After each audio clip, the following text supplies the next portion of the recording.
Welcome to today's episode of Let's Talk Dog Business. Today we are going to delve into the scary world of overwhelm, being fed up with your business, but more importantly, how you can fall back in love with it.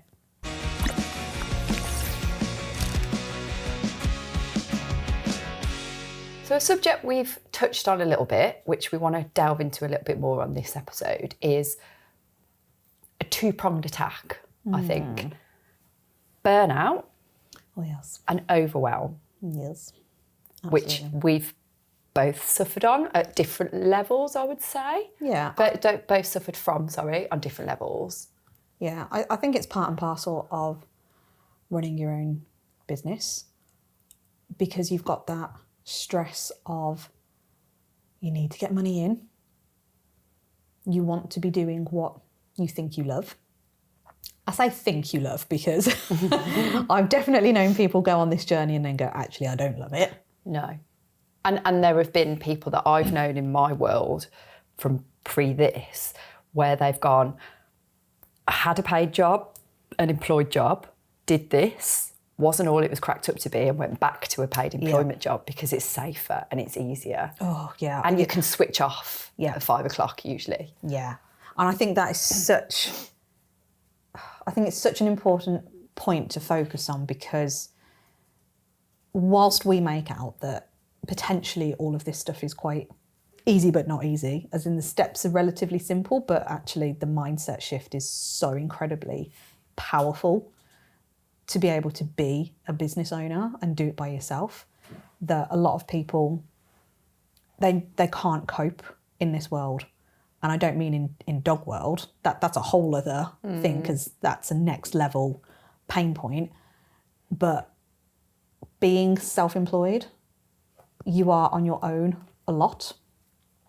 There is little stability for a long while of money security coming in, or you'll have some great months and then you'll have some really rubbish months. So it's that roller coaster effect of, yay, I can breathe, and then, oh crap, I'm back there again. Yeah. And it's little wins, isn't it, that are short-lived sometimes. Yeah, very short-lived. Little dopamine hits and adrenaline bursts. Absolutely. And I do think it's really difficult for a lot of people to be good at being on your own in solopreneur world. I think it's something a lot of dog professionals struggle with. Yeah. I think it can be really lonely, can't it? It can be. You've worked in corporate, I've worked in offices, I've had great banter, I've had some really great work environments, and I love that.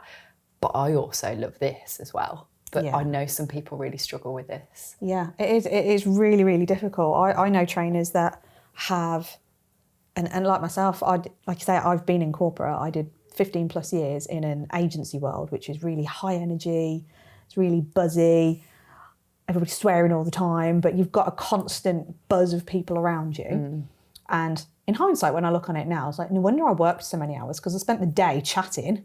Real social and then I had to do the work after hours because I spent all day being social.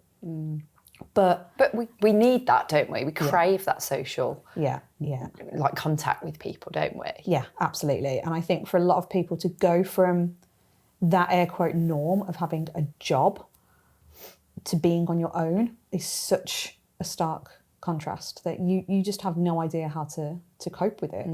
And not only are you then thrown into a world that you're completely by yourself, you also have to run a business. And nobody's told you how to run a business. So there's loads of CPD courses out there, which everybody does for your dog knowledge, which is great. Great, but not great. And where's the information to say this is how you run a business? Yeah. You've got to be everything. You've got to have all these different hats on, haven't you? Yeah. You've actually got to be the dog professional. You've actually got to be a marketer, an accountant. You've got to the be sales, a salesperson. You've got to do the delivery. You've got to do all the follow-up comms and all the pre-comms if you do any. All of this falls on your shoulders. Booking you have to venues and all of that sort of stuff if you do groups. A complaints person if that comes through. Absolutely. You have to deal with everything. And for the most part, you are on your own. There's no team around you. There's no one to bitch and moan at. And perhaps that's why social media is the way that it is, because it's become like a little watering hole for all the negativity. Yeah, it's a release for a lot of people. It vents all their frustrations on there, doesn't it? Which we definitely are aware of that now. But it can be a real, like a make or break thing for a lot of people, can't it? They do it for a while and then they're like, oh, I don't know if I'm cut out for this. Yeah. Yeah. Like we've seen this recently in our group that people have sort of said this and gone, I'm not sure it is for me. Yeah. Don't think I'm cut out to be working by myself. And I think it's so important to be aware of it, but also to address it. So yes, it's important to vent and air the challenges that you find, but negativity just breeds. And the more and more you focus on all of the crap, ultimately you're just going to get more of it. And that is all you are going to see. And you'll be waking up every single day going, oh, I'm on my own. I'm on my own. I don't like it. There's no one to talk to. I'm lonely. I hear that a lot, I feel really alone. And certainly for people in the training and behaviour profession, if you are doing one-to-ones and you are travelling to people's houses, you could be in the car for a long period of time during that day. Because again, going back to what we've said on previous episodes of you'll kind of take anybody on board. You'll be travelling 40 minutes one way, and then you've maybe got an appointment 40 minutes the total opposite direction, and until you kind of match your diaries up, you could be all over the place. And then you're in the car for maybe 4 hours a day, maybe seeing 2 or 3 people. And if you've not got the right clientele in, then you're not going to enjoy those sessions. So your social buzz is lacking. But the upside of the car journeys is you get to listen to brilliant podcasts like ours. Well, hopefully you're using that time well. Be productive. This is absolutely something that's changed our lives, hasn't it? So we kind of made a conscious decision to go, realistically, how many hours are there in the day? If we are seeing people for the in-person stuff, we've got X amount of hours during the car. Now, I could choose that to be my downtime and listen to music, which is what I've done for many, many years. But then in recent years, in the last 5 years for me, I very rarely listen to music anymore. And I love music. I love having a good old boogie. I love screaming and shouting at the top of my voice to some heavy metal. Shock horror. But shifting my mindset from having that as just a bit of downtime and actually switching it to being more productive, I would listen to different podcasts. I would listen to some self-development books. I would listen to manifestation books or podcasts again. But everything to help keep my motivation high. Because realistically, yes, it can be lonely, but I think can is the key word to emphasise on there. It doesn't have to be.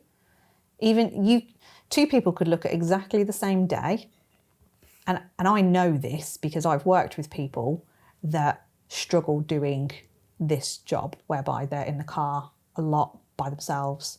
And we've said it, like we say, we've seen it in our group where people will comment on this. We've seen it across all the social media groups as well. And they go, I'm lonely, I don't get to see anybody. And that's one way of looking at that day. Me, I look at those days where I've got lots of car travel. I'm like, yes, I can finish that book or I can finish that episode. And then from that, I've gained knowledge on how I can implement this next strategy bit into my business. Or, ooh, that's really interesting. I actually would like to go and see that person speak in person if they do an event. Or they've managed to turn their business from this to this. Or even if it's nothing to do with business, I listen to a lot of home education stuff because that's the route we're going to go down with the boys. And it's constantly giving myself knowledge to go, how can I implement these different things into my life? No matter how big or small. It doesn't always have to be business related. But even those home education podcasts, I will listen to them and I can implement that into how I have a conversation with a client. Yeah, because if you looking at that subject, that's a really divisive subject, isn't it, that you're talking about with home education, and a lot of people don't understand it and would be horrified at that. Yes. And so again, you're on the back foot with that, and you're having to almost defend yourself as to why you've made that decision, why it's something you've decided to do. You shouldn't have to, but that's how it is. And so for you, it gives you tools to be able to answer those questions more effectively, probably, and put that point across more, and it help you to feel clarity on that. Because even if you feel confident about something, like I'm a very strong-minded person, and when I believe something, I really believe it. But you can still doubt yourself, can't you? And you can be brought down by enough people it's around you. It's so easily done. And I still get it with members of my family, with people in my social circle. They will still say like, oh, when are you going to go and get a quote proper job? I'm like, what do you define as a proper job exactly? Like, oh, the one you had. What's the matter with the one I'm doing now? I'm actually making more money and I've got more time. And I get to see my kids more. And I get to explore this home education option because of everything that it's now given me. But somehow that's a negative.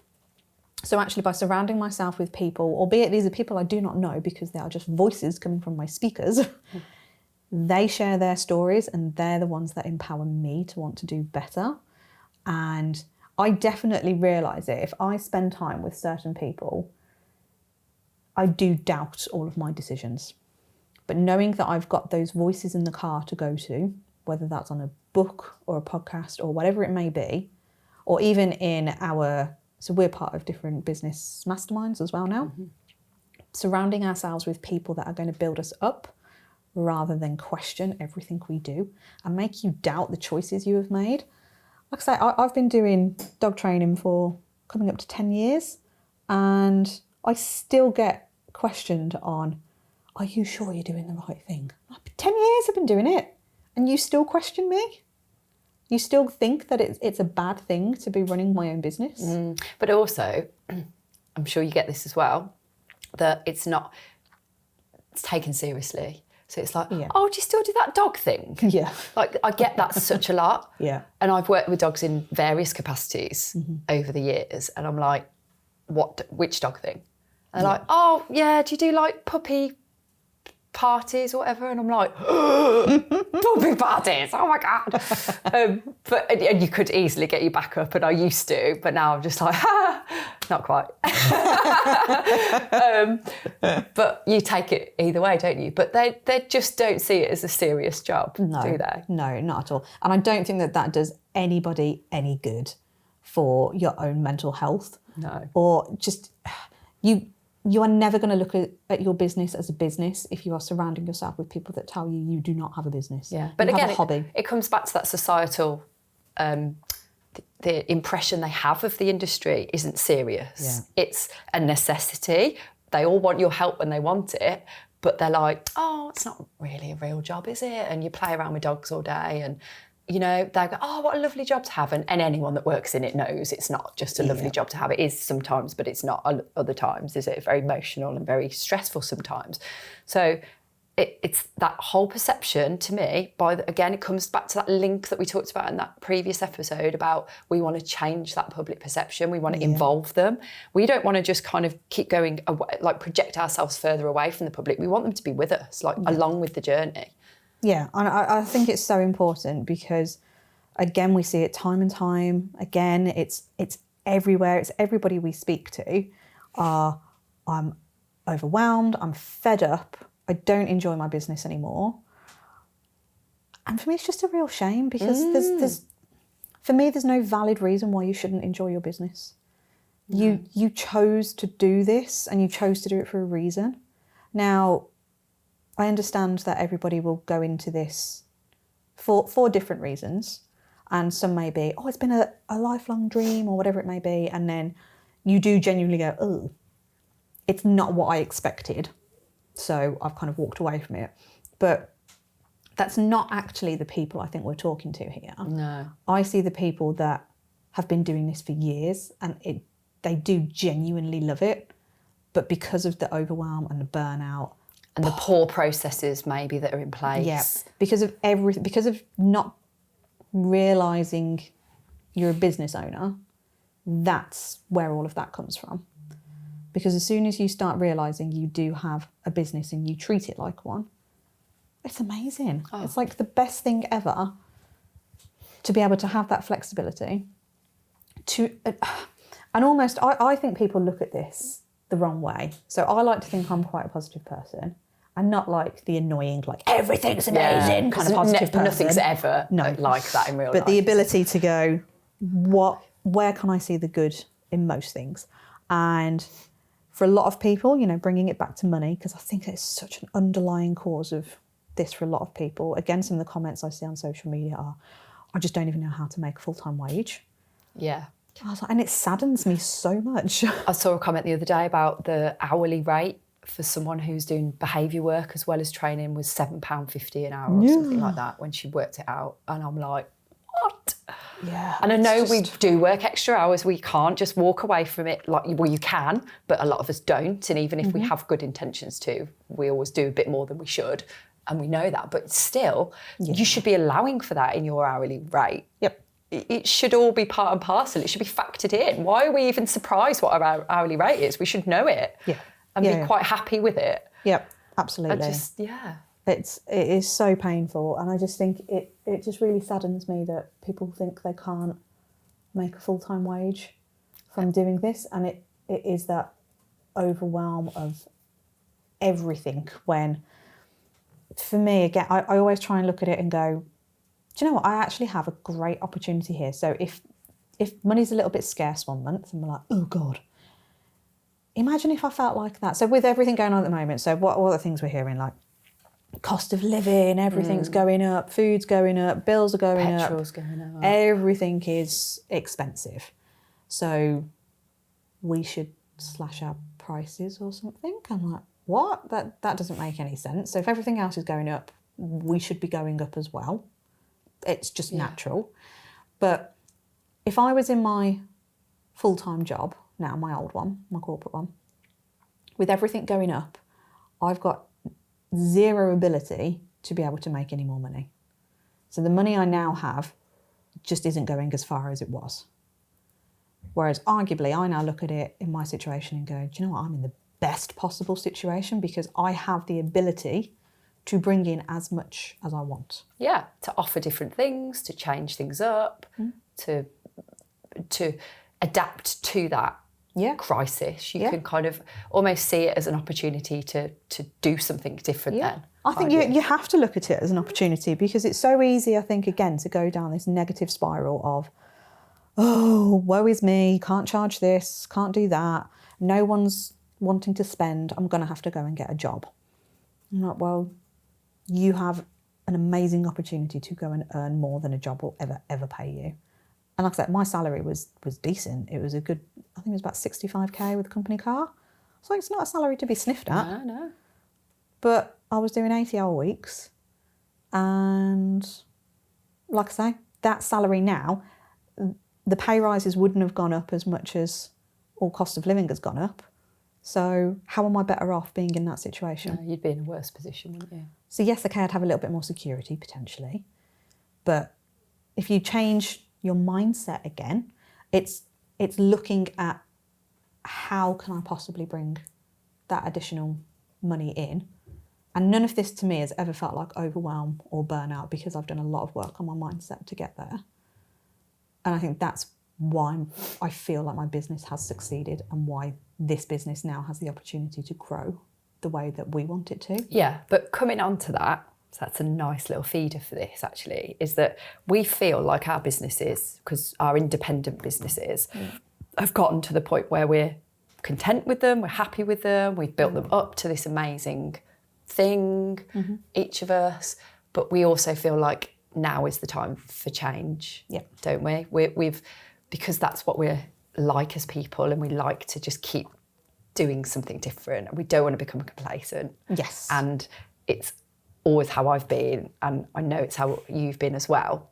So it feels like we met at the right time. Yep. We were building things up, and we got them to where we were really happy with them. And now we feel like there's a brand new challenge, which is this. Yeah. And that vision was always, like, it wasn't always there, but we got it. We've got like a good goal. Yeah. Plural. Yeah, there are goals. And they're big goals. Like, you could arguably say, well, that's like fantasy. Like, as if you're going to achieve that, like as if you're going to do that. And we're like, why can't we do that? Yeah. What's stopping us doing that? So we knew that, we had that vision and that goal in our head, but we had real, and we will admit it now, we had a lack of clarity of how we were going to achieve that goal, didn't we? Yeah. It was really hard, really, really difficult. And I think we've almost struggled with it in a back different way to, I think, where a lot of people will struggle. And by that, I mean, we've always known where we wanted to go with this, and we will put it out there now to hold ourselves accountable. We want to make sure that we are challenging the industry as a whole as to go, what do the public actually think of dog professionals? Do the public genuinely think accreditation means anything? And it should mean something, but that means we need to start talking to the public a lot more about all of this stuff, not just in-house within industry, because that's where I feel like a lot of the conversations are happening. Whereas it's the public that ultimately are going to buy those services and determine the value of them. So why are we not? It's a whole area that needs to be explored, and we want to do that, and that's why we've wanted to do this podcast as well, so that we can get people starting that conversation and knowing that you are not alone in all of this stuff on how you feel. But we too have felt overwhelmed with even taking on this challenge, because this is a massive challenge, and we knew when we started this that we are going to be at risk of people commenting negatively towards us. And I know that that's something that potentially holds a lot of you all listening now back in your own businesses, because it's that fear of judgment. Yeah, someone's going to judge me for an opinion that I need to share. So it's easy to hide behind a keyboard to a degree. And we're putting ourselves on real show here. Yeah. Aren't we? We're like, there's nowhere to hide. No, and it is. And it's super scary, because ultimately a lot of you may not agree with us, but there's a lot of you that might as well. And ultimately all we're trying to do is just be honest, tell you the journey of our businesses and how we've grown them, and how we are looking to continue to grow this business, to be able to support this industry and give it a massive kick up the backside that we both genuinely believe it needs. If other industries are excelling all of these different areas, why does it feel that the dog industry is lagging behind? We're so left behind. So left behind. But having said that, these business groups we go to, masterminds, people that we surround ourselves with, they're from all different businesses, aren't they? Yeah. And there are challenges that are similar in a lot of these industries, actually, where we think it's, oh my God, it's just us. Mm-hmm. Yes, I think there are certain elements of the dog industry which are very archaic and old-fashioned and just sort of left in the 70s where Barbara Woodhouse was. But there are other things which a lot of other industries are experiencing. And when you hear, this is what we love about those business days, is because we get to almost collaborate with, network with these people, make connections with these people that are nothing to do with the dog industry, but they've got very similar stories, don't they? So they're feeling the same struggles.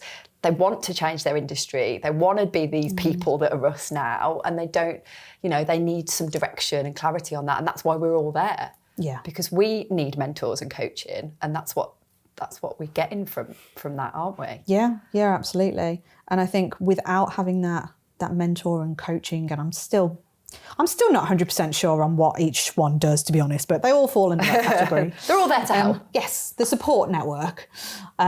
Without that, I think we would be overwhelmed and fed up, because we have felt like that. Even though we've got this massive goal and mission that we are wanting to do, it's hard to get there if you've not got that support around you. You almost need somebody to hold your hand with it and break down all the steps. Literally, that's what we did a little while ago, didn't we? Mm-hmm. We're like, here's A, here's B, how do we get to B? Yeah. And they helped us get to B. Well, they're helping us get to B, aren't they? And this is, like we said before, this is a huge step towards B. But you don't know everything. We don't know everything. We're not like these business gurus that they are. So we want to learn from them. And if you want to be like them, you need to listen to them. Yeah, so I think it's really important to make sure that you have your goals set and you know what you're working towards, because I think it's so easy to just go into it and go, I'm just going to see day by day what happens, bring some money in, cycle repeat. And without anything grounding you to your bigger vision, whatever your vision is, it doesn't have to be like, it can literally be anything. One of my goals before was to literally bring in like £1,000 a month. So I had a financial goal. I then wanted to make sure that I did one day at home, whether that's weekend or weekday, one day at home with the kids. So that was me choosing to spend time with them, because I had gone from working 7 days a week when I was really busy. So these are the things that I wanted to implement to make sure that I was doing it. So your goals can be as big or as small as you want, but you have to know what you're working towards. And then more importantly, how you're going to get there.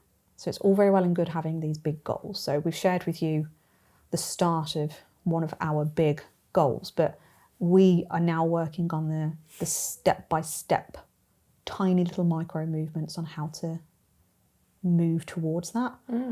And we have conversations daily on how we're going to do that, how are we going to implement things. And it has to start with even things like, I mean, last week we were discussing, right, how many emails a week are we going to start sending out to people on our database? That's how small it is for that massive goal of changing this industry for the better. Yeah. And it has to start with how many emails we're going to send out each week. And we're so rubbish with our comms, aren't we? Like we've got all these people we've got access to, which a lot of you might be listening now, and we're like, we haven't like done anything. We haven't communicated to you. You've just been sat there and wasting that opportunity, and we feel like it now needs to be used. Yeah, and it's because we made the same mistake that everybody always makes. You jump into something and go, right, this is what I'm going to do, and they're like, overwhelm, don't really know what's going on here. And the annoying thing is, we actually know what we're doing as well. Like, we have 2 very successful businesses, and we've started this one and we fluffed it up from day one because we tried to do everything we know we shouldn't do. Yeah. We've mentioned it in an earlier episode about not needing a big website or anything from day one. And guess where we spent our time? Building so many hours. A website. So many hours. We didn't need. No. So we've, fortunately, we've been there, done it, got the T-shirt, and we realised very quickly the error of our ways. So we are correcting that now. But ultimately, you have to start off with, like we said, identify your vision, whatever that vision. And remember, these things will change. I think that's a really crucial thing as well. Like, my goal has moved from that 1 day a week with the kids to actually, I wanted to not work evenings. Guess what? I made it happen. So I don't work evenings anymore. And actually, I don't really work weekends. And I don't work 1 day a week because I have the day with Clay because we're homeschooling. And I also don't work 2 days a week because I'm at uni. So I actually only have 2-3 days a week to work. And that brings me in 6K a month doing that. That's my goal now, to make sure that I can maintain that, if not grow it, and still reduce my hours. Yeah.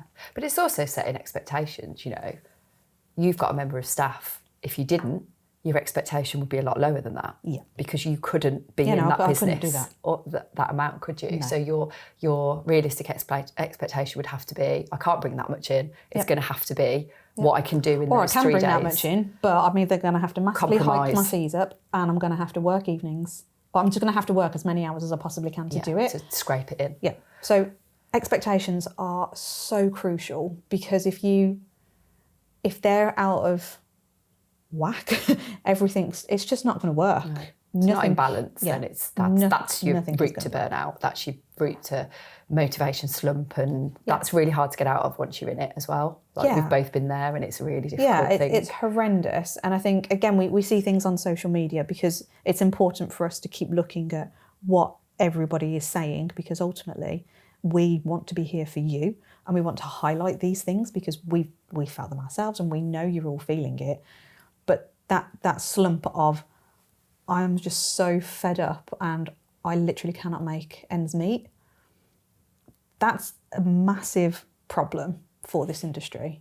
And it's something that we are so passionate about trying to rectify, because it shouldn't be that way. How does it get to that point when you've spent all of that time and put all of that effort and knowledge and money and everything into being the best you can be, and you can't make ends meet. Yeah. It's not right. And you're working all of these hours to not even match what a full-time salary would be. Yeah. No wonder people want to go and work at Tesco's. Yeah. It is. It's soul destroying for us because, like Vicky's just said, we all put so much into our knowledge, and I think that's possibly one of the areas where we all maybe go a little bit wrong. We put too much into that. Yeah. We don't put enough into our business knowledge, and we don't put enough into self-development. But you know where that comes from is the accreditation organisations stipulate CPD, and I know it doesn't say specifically what it is, but we've got 15 hours of CPD to do, you know, make sure that's in. What can we do? What course can we do? And a lot of that is that it's an extrinsic motivation of it isn't really what you want to do. It's not that passion of, I really want to help those people and those dogs. It's like, I need to be part of this organisation to feel approval. Yeah. And by doing that, I need to do these courses, and no matter what it is, maybe it isn't the right sort of course for me. Maybe I do need more help with personal development and mindset and self-care and all those kind of things that we feel is so important, but you just do what everyone else does. Yeah. You know, and that to me it's that same treadmill of this is what you do if you're a dog professional. It's the only way that you do things. Yeah, and it's a bit soul destroying, isn't it? Because you're almost stuck, and then it does feel a little bit, dare I even say it does feel a bit cult-like. Yeah. To a degree. Because if you are an outsider or you haven't got that accreditation, you are an outcast. Yeah. What have you got to say that you can help these people? What have you got behind you? Yeah, it's ridiculous. I joined a membership earlier this year, and they have now discarded me because they know I'm practicing. But how am I supposed to? I was like, again, I've been doing this for 10 years. I have some really good accreditations under my belt, but yes, I do not have ABTC. That's pretty much the reason that I'm not allowed to be in this group. Which is just crazy to me. Yeah, I'm like, but I'm doing my degree. So actually that's more than a good chunk of people. And I'm not saying that that's right or wrong, but it's definitely of a higher level. Yet I'm not allowed to be in a group where I can potentially take some more knowledge to better myself. But because I don't have that clinical status, I'm not allowed to be part of that group. And they've literally just gone, yep, you're out because you're practicing, so we'll refund you the remainder of your membership. I'm like, great. Wow. Thanks for that. So if I wasn't as resilient as I am, that could have really knocked me down. Yeah. And back to that archaic approach and outlook, I think. Yeah. Like you need to be part. In order to be part of this, you need to be doing, you need to have all of these different things. Let's look at it on the flip side. You could have all of those things and be not a very good trainer. Yeah, exactly. Behaviourist. You could not be practicing much. You could have it all theoretical knowledge, but no practical. Mm-hmm. So how does that make you any better than the next person? Yeah. And this is why we've talked so much about this theory versus practical. How much of which do you need? What is the correct balance of it? Mm-hmm. What do you actually need to say you are a dog trainer? We know it's unregulated, like many other industries. Again, we can liken that to a lot of other industries as well. Anyone can be anything these days. So where do you draw the line with this? Yeah, and again, it is so frustrating because at not one point has there been that human-to-human conversation. So they don't know how I practice. They don't even know what I do.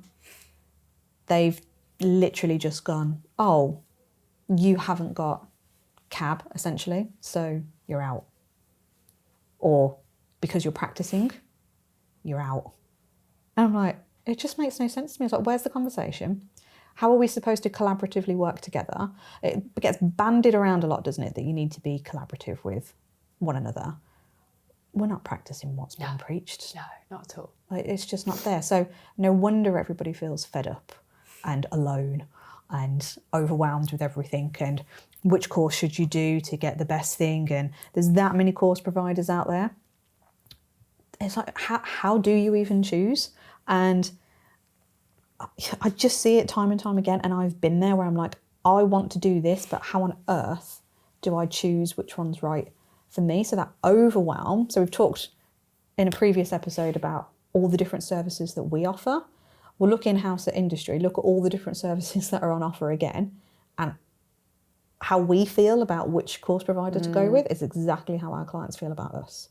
Yeah. So we are in a cycle where everybody is going to feel burnt out, overwhelmed, and fed up with their business because we're not treating it like a business. We don't think of ourselves as business owners.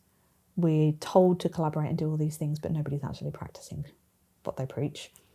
We're barred from certain clubs for crap reasons.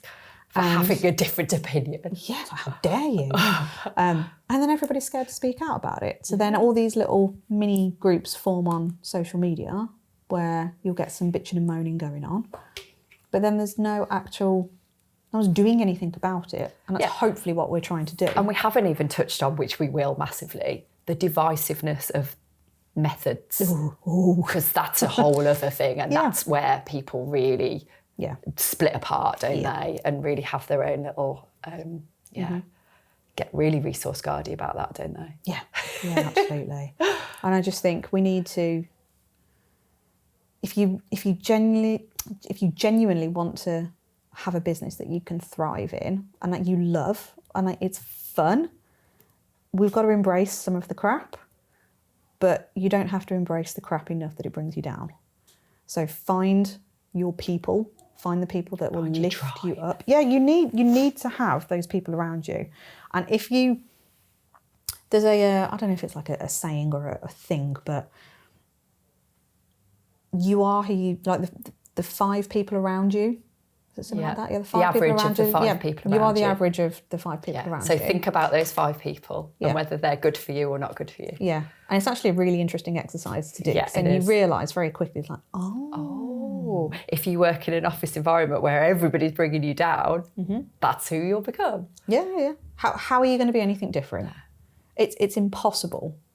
So start surrounding yourself with people that are going to improve your life, which will improve your business, which will improve how you feel. We all only get one life. So let's just live it doing what we all love. Love it. Thanks guys for listening. Don't forget to subscribe and share.